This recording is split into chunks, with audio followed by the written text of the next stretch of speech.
Cool. All right. First of all, I just want to thank everyone for being here.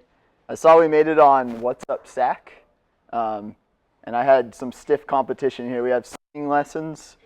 We have painting a beautiful nude model. So I'm glad that my talk on JS tooling beat out all of those for you guys. So mine is the JS tooling renaissance. So you didn't feel like you were missing out. I included probably SacJS's first full frontal nudity on my presentation. It's a drawing. It's good.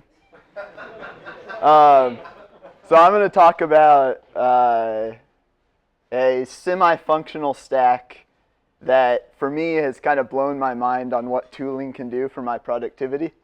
And the stack I'm going to go over today is TypeScript, React, Redux. I'm not going to talk about TSLint too much, but just know that there's ESLint for TypeScript that's really good. Over the last month, I've been looking into Elm a lot, so I've dubbed this stack FrankenElm. It's basically a JS library implementation of what Elm does on the language level. So you might want to choose this stack because it's pretty hard to convince your CTO coworkers to like ditch JavaScript altogether and give you the good benefits of something like Elm, but in a more convincing stack. You can also, now that Flow is out, Flow is like a type checker that works with Babel. So if you're used to using Babel with React, you can also go that direction. Before I get started though, how many people already kind of use a similar, like equivalent stack to this? Oh, sweet. I'll take my time talking then. I thought a lot more people would be into this. So before we go on, I'll give you a little format. I'm just going to go through a few of the dev tools that are really awesome and kind of give you like a then, which is what you might do with like a jQuery or even kind of like a Backbone app. Give you a now, which is what you can do with these new tools. And I'll assure you that I followed programming talk best practice, and I have more animated GIFs than content on this presentation. So I want to view my app state or state changes, and I want to pinpoint the location of a state change, maybe for a bug or for adding a feature. Then I would add in debugger statements. And in Chrome DevTools, I would have to mouse over whatever variables are declared right around wherever I put that debugger statement. And that's a big deal because to pinpoint the location of a state change or of your state, you can look at the variables that are right near your debugger statement. And you just kind of end up adding in more and more debuggers until your brain overflows. And then it really becomes just a clusterfuck. So I compare this, when I'm working on the one part of my job which uses these, I kind of compare it to trying to do a Rubik's Cube while your app's changing on you at the same time. It's like solving a puzzle that's constantly changing. The state can be changing in all these different locations. So what do we do now? Now we use React DevTools. And keep in mind that the DevTools don't do everything for you. You have to comply with the architecture that they encourage. So like React doesn't force you to keep your state nice and neat, but if you comply to what they encourage, the DevTools give you a big advantage. So what it gives you is instead of adding debuggers where you think the state might be changing, you have a component organized hierarchy of state that you can look through all at once. So you can go from a parent component, your state looks pretty good there, then you go down to a child, still looking good, and then as you get to that next child, maybe it's not what you expected. Now you right away know exactly where things have gone wrong in the location of your app. So this makes me feel a lot smarter than I actually am now. Instead of the Rubik's Cube being changing, I feel like Homer just cranking them out. All right, so Redux DevTools. I kind of compare this to React DevTools. So for React DevTools, I'm looking for a location, and that's kind of one dimension of state analysis. And then the other dimension I always think of as time. So you have the location in your app where the state changes, and then you have the time when that state is changed. So a lot of times in my jQuery app, I'll put a debugger in and I'll see that the state changes. I'll be like, sweet, I found it.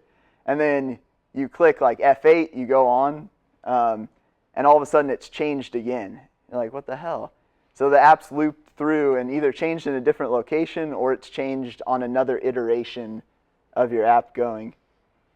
So same thing, you throw in debuggers, go into Chrome DevTools, and that first debugger, you place it just like right where that state change is, right? You know where it is. And then it doesn't work. So then you place the next one, you're like, okay, so it's got to be here then, and you place that one very pointedly. That's got to be where it is. You run it through. Still doesn't work. At debugger statement number 15 or 16, your mind is so overblown from like remembering all these variables in different iterations of your app that you just end up like spraying and praying. You're just throwing debuggers everywhere and like F8ing, hoping you don't go right through it. And the real big deal is that since you don't know the location and you don't know the iteration or time of the state change, the level of complexity becomes like almost exponential on you. And I don't know, for my mind, I just mind overflow. So I feel I get into the debugger spray and pray. Like, so what do we do now? With Redux DevTools, Redux actually isn't so much encouraging you to follow a certain state pattern. It's pretty forcible. It kind of makes you follow a certain state pattern. And when you do that, Redux DevTools just is a total game changer. So what you can do is they force you to change your app only in one spot. This is kind of a tenet of functional programming. You want to isolate all your state changes. And the way they do that is you send an action to a reducer. It doesn't matter exactly how the mechanics work. But what it allows you to do is in the Redux DevTools, you can play these actions and then actually rewind these actions and skip around to wherever you want, and it'll give you the state at that point in time. So just like in React DevTools, how you're looking through each component and pinpointing where the state changes, you can do the same thing in time with Redux DevTools. And pretty soon you've kind of put your crosshairs right on where it is, both in location and time. The big deal is time travel debugging. That's just like the buzzword describing what I talked about, being able to replay actions and rewind them. And this feels more like Top Gun, where you can lock onto target. Cool, so I think of React and Redux DevTools as a nice complement. They kind of go hand in hand for that purpose. You can really like lock in your target. Hot reloading and the TypeScript compiler are the next two slides. And I think of those as kind of going hand in hand as well. And you'll kind of see why. So in the past, when I wanted to make a change to my app, I would make my change, and then I would reload my app. Maybe I'd have to authenticate. Maybe I've short-circuited that for debugging purposes, so it's not such a big deal. But then I'll navigate to the page that I want. Maybe I'll have to reproduce the state. I might have to like filter search results and then click on one of them, and then go change the tab, and then open a modal, and then fill out a bunch of form inputs. And finally, I've gotten to that form input that I want to say, like, do form validation on. And then I can see if my logic has panned out. So this debug cycle being significantly long really starts to kill you, especially when you think of things like runtime errors. So you go through this whole debug cycle, and then you find that you've screwed up and introduced a runtime error. Well, you don't find that out until the actual code block that causes it runs. So then you have to do the debug cycle all over again, and you have to do it over and over. So leads me to feel like this sometimes. Today, I spent the day basically doing this, and it's probably like 80% of my job. The other 20% of my job, I probably get like 80% more work done using this new technology. So now what do? We just make a change, and hot reload takes it from there. The app, you don't have to reload, you don't have to authenticate, navigate, reproduce state, nothing. I will give out the caveat that it's not all changes to your app logic. Usually hot reload works very well for like the view changes. So like local component state, it doesn't work so good for logic that affects your Redux store state. But like form validation or local component state, things like form inputs that you've typed in, those will stick around while your app changes. No GIF for that one, what can I say? All right, so TypeScript compiler. All right, so then again, runtime errors. And it's not so much the runtime error that kills you, it's the fact that you don't get runtime errors until the code executes that gives you that error. So if you load up your app and it's like runtime error, bam, right there, you're like, sweet, whatever, I'll fix it. But if you, like the steps I just went through, if you've done all this stuff to reproduce the state and navigate and authenticate and all this stuff, and you're cruising along and then runtime error, it's like you just wasted a whole debug cycle on an error. You don't even get any iteration from that. No incremental gain. So I feel like when I'm doing this, I'm just getting hit by these bugs, and then I'll fix something and go through it all and then get hit by another angle. And then I'll go through it all and boom, I'm getting hit by another angle just by making those little change. And it kind of makes me a timid developer. Like, it makes me want to go in and just change like one line of code and then go like do this all. I'm like, okay, I'm good, no like runtime errors. Then I change like one more line of code. I'm like, am I going to be all right? Okay, I'm good. Okay, I can change one more. So not only am I having this long debug cycle, but now I'm introducing more and more of these debug cycles because my increments are so tiny. So what does TypeScript compiler do for you? So what it does is it catches most of those runtime errors if you've done a good job typing. I heard someone before the meetup say, TypeScript is good, but it's a whole lot of typing. And it's true, but hopefully you have a backend, like your API developer has already done the documentation for you. Because really, like, you should know what you're getting from your API anyway. Like for me, my backend developer had already done this. I just copied and pasted all the types in and just made a couple little changes and was good to go. But the biggest thing is the compiler catches the errors pre-debug cycle.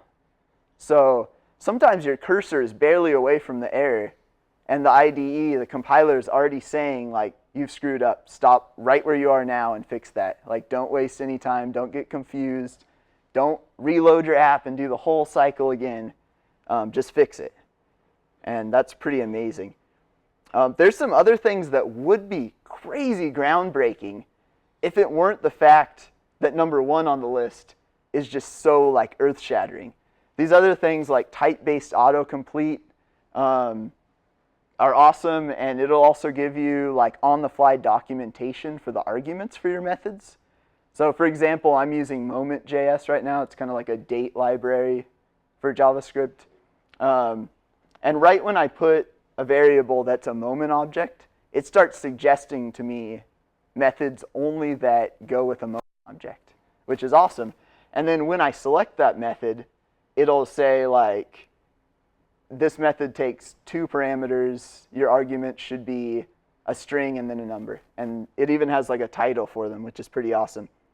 So when I'm using the TypeScript compiler, instead of getting hit from every angle, I feel like I can almost see what's coming because the TypeScript compiler has already told me like a hit's coming in.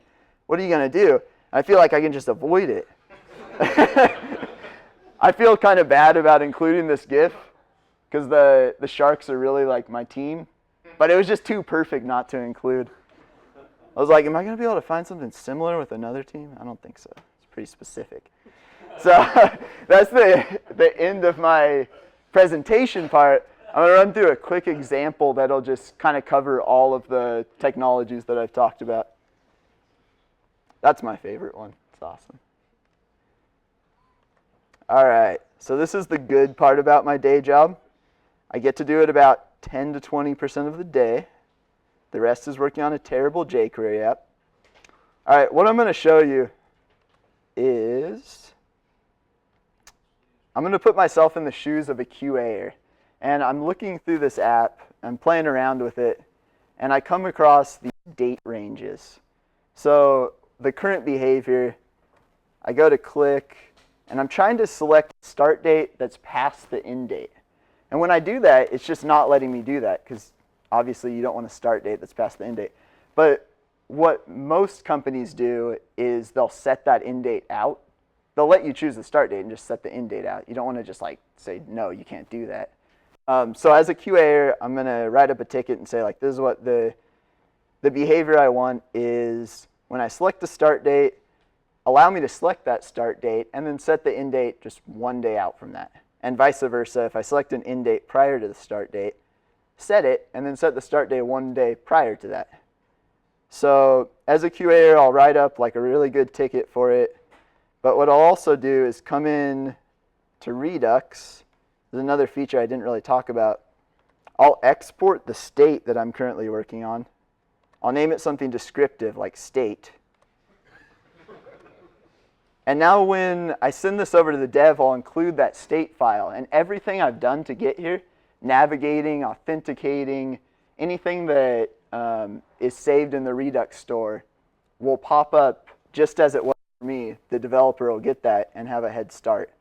I can't tell you how many bugs I've had sent to me, and it's obvious that like the QA, it's clear to them, but when I get it, either it just like, it's something really specific that you have to go through this certain routine to get to, or they just were, you know, it's like we all do it. In your own head, you're clear on something, and then you go to explain it to others, and it's just like, I have no clue what you're talking about. Okay, so jumping into the developer's shoes, we'll start this over.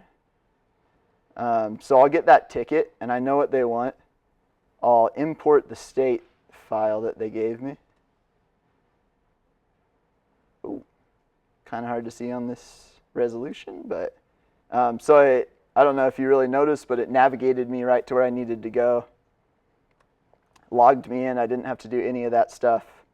And I'll see the exact issue they were talking about. So in order to figure out this issue, the first thing I might do is inspect the form field, go to the React Dev Tools, and find the nearest component above that child component. So in this case, form input component. It's pretty clear. Come to form input, and here it has a handle update date field. That seems like what it might be. And you'll see here, start date. If the property is start date and it's after the end date, it's just return. So we'll go ahead and work on this. I went ahead and pre-filled this because I didn't want to try to do it on the spot. But so what we'll do is we'll add in a props to change object. And this will just be, instead of just doing the start date, we're also going to add in an end date. So what I might do is, we have the date that we selected. That's date, and that's the start date. So the end date, I want to be one day past the start date. So for that, I might do today equals, or I might do new date, and then the start date, which is passed in, and then dot get time, and then we'll add to that get time. Oops. We'll add to that get time. Oh, look. Already it's kind of complaining for some reason. Get time does not exist on type moment. So what could that be? And what it's telling me now is that the start date that I've passed in is a moment object because it uses moment.js. And I'm trying to run a native JavaScript method on that moment object. Moment objects don't have a getTime method. So the compiler's IDE support is right away telling me, like, you've screwed up. If we just ignore that and see what happens, so 1,000 milliseconds, we're adding 1 day in milliseconds. So 1,000 milliseconds in a second, 60 seconds in a minute, 60 minutes in an hour, and 24 hours in a day. So we'll go ahead and try to compile that. Oh, the compiler's just invisible for a moment. I don't know. But it'll figure it out. Okay, so obviously it gives me the same error and won't compile. So that's good. Now I can go up here and put in what the real end date should be, which is the start date that we've chosen, which is date. cloning it because we're trying to be functional as possible here, right? And then we'll use the moment add one day just to kind of show you the support the IDE will give you. I have a moment object here, so it's giving me all these methods that work on moment objects. I can clone, I already did, so that'd be kind of weird. But I want to choose add, and then when I do that, it'll tell me I can optionally add an amount, which is a number or a string. I want to add 1. And then I need to add a unit, and I'll choose day. Cool. Now, I'm not going to get too much into the mechanics, but this will call a method that goes up the line to the parent component that actually houses the state. And I need to pass this props to change object into that method. So I've done that here. And then that parent component that keeps the state is called assign collection form. So in the set state, I need to add this props to change. Props to change that I've passed in. And now I'll recompile, see if everything's good.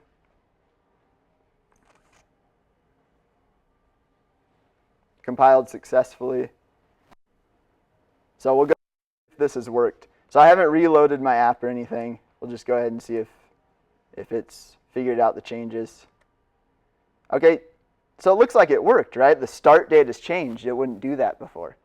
But I'm noticing that the end date didn't, right? Like saying that we want the end date to go one ahead, and we even passed the end date in a props to change object. So in order to debug that, we might again go to the React Dev Tools. This time we'll look at the state in the parent component because we want to check. Usually my routine is to check two things. One is that the state of the parent component has been updated. Then after I've confirmed that, I'll look and make sure those change have been drained down back to the child component. So somewhere in there it's going to have failed. So we said our parent component was assign collection form, and it's going into collection assignments, new collection because we haven't added it yet. And we'll inspect this. Okay, we see we have our end date and our start date, so it seems like it's all there. But then props to change, that seems weird. Props to change end date. So that's what we passed up to it, right? We'll go ahead and look. Oh, okay, props to change, the object is put into the state, when really what we wanted was the property inside the object, just the end date. So we need to structure this. Compile it again.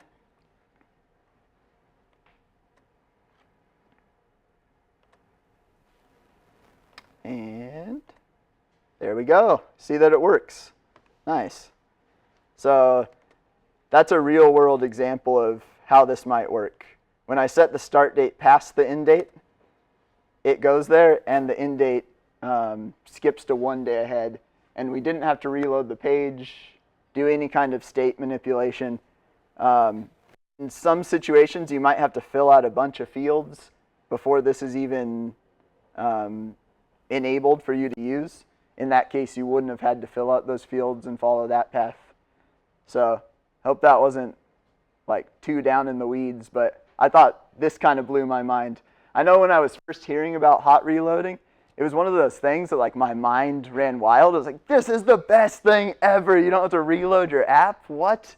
And then I listened to some talks on YouTube and it was like, kind of boring. Like, right? Like the YouTube talks, even like Dan who ported it over from Elm, his YouTube talk is a counter where it's like 1, 2, 3, 4. And then he like, while on the fly, he like changes it to be like 5, 10, 15, 20. It's just like, dude, you're underselling your like amazing genius product. This thing is so sweet.